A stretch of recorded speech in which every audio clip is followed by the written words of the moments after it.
Bok, ja sam dio Friva tima. Friva znači Free Water Project.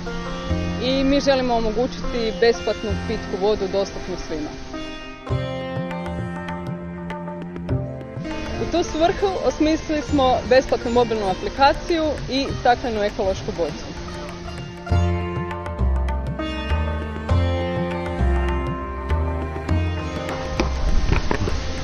Ovo je Friva boca koja je 100% dizajnirana u Hrvatskoj i 100% se proizvodi u Hrvatskoj.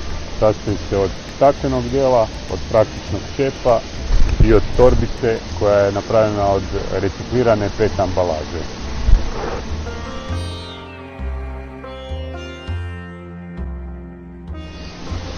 Friva mobilna aplikacija pokazuje najbliži besplatni izvor pitke vode, česmu ili prirodni izvor.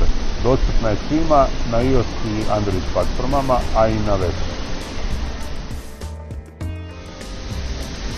Svatko može u Friva mobilnoj aplikaciji sam mapirati izvor pitke vode i evo trenutno imamo skoro 2000 mapiranih izvora po cijelom svijetu.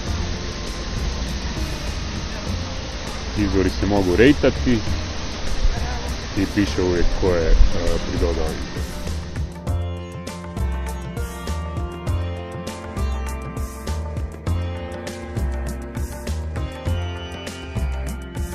Pozivamo sve da se pridruže Friva svjetskom pokretu za besplatnu čistu pitku vodu. Hvala vam!